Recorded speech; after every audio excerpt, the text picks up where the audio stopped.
السلام عليكم ورحمة الله وبركاته. الحمد لله والصلاة على نبيه. أما بعد، أعوذ بالله من الشيطان الرجيم. بسم الله الرحمن الرحيم.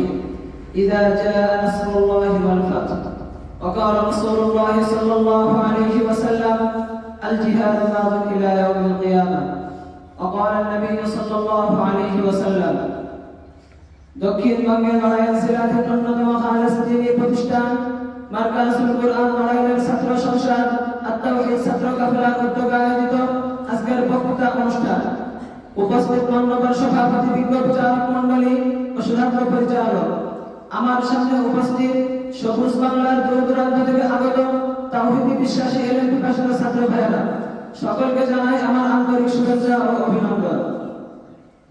সম্মানিত হাজিরিন, আত-তাওহীদ পরিচালনা পরিষদের পক্ষ থেকে আজকে আমার বিষয়বস্তু 16 ডিসেম্বর সংক্ষিপ্ত ইতিহাস।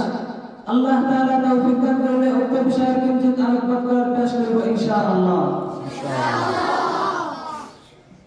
সম্মানিত হাজিরিন, অখণ্ড এই ভারত উপমহাদেশের সাম্রাজ্যবাদী ব্রিটিশ ইস্ট ইন্ডিয়া কোম্পানির নাম ধারণ করে বাণিজ্য করার উদ্দেশ্যে সর্বপ্রথম আগমন করে 1608 খ্রিস্টাব্দে। পরবর্তী তারা সালে বলে কৌশলে দেশের রাষ্ট্রীয় ক্ষমতা দখল করে নেয়, এমনকি শাসনের সঙ্গে জুলুম, অত্যাচার, নির্যাতনের স্টিমরোলার চালাতে থাকে দেশের মানুষের উপর,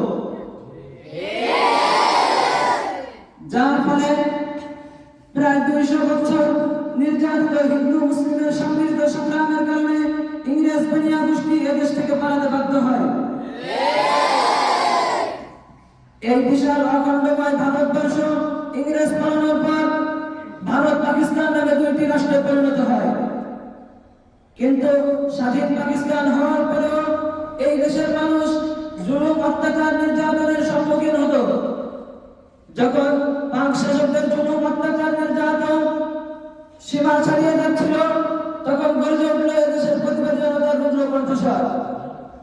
টাঙ্গাইলের জনসভা থেকে মাওলানা ভাসানী রহমাতুল্লাহ আলাইহি এবং রেসকোর্স ময়দান থেকে যারা আহ্বান সাহায্যে দেশব্যাপী স্বাধীনতার আন্দোলনে ঝাঁপিয়ে পড়েছিল।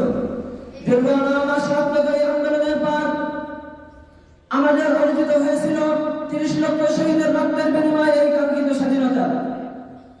1971 সালে 26শে মার্চ যে কালো রাতের সূচনা শুরু হয়েছিল, তার সমাপ্তি গৌরবজনক দিন ঘটেছিল ওই বছরের 16 ডিসেম্বরে। প্রিয় সম্মানিত হাজিরিন, আজ দুঃখজনক হলেও বাস্তবে চরম সত্য এটাই, আজ আমাদের স্বাধীনতা 48 পেরিয়ে প্রায় 5 দশকের কোঠায়। কিন্তু আমাদের শহীদগণ যে প্রত্যাশায় দেশকে স্বাধীন করেছিল, আজ সবই প্রায় আধারায় রয়ে গেল। আমরা প্রত্যাশা করেছিলাম একটি দুর্নীতিমুক্ত বাংলাদেশ হওয়ার জন্য, কিন্তু আমাদের প্রত্যাশার মুখে ছাই দিয়ে আজ বাংলাদেশ দুর্নীতিতে একাধিকবার বিশ্ব চ্যাম্পিয়ন হয়ে আছে। আমরা প্রত্যাশা করেছিলাম একটি স্বনির্ভর একটি বিচার ব্যবস্থা, কিন্তু আজ সেই বিচার ব্যবস্থাগুলো ক্ষমতাসীনদের পরিবারের অন্তর্ভুক্ত হয়ে আছে। আমরা চেয়েছিলাম একটি স্বনির্ভর অর্থনৈতিক ব্যবস্থা, কিন্তু আমাদের সেই স্বনির্ভর অর্থনৈতিক ব্যবস্থার নষ্ট রাজনৈতিক ভাবনা আমাদের রাজনৈতিক দণ্ড ভেঙে দিয়েছে। আসলে এসবের সবকিছু ইসলামী শাসনের সামনে অসৎ।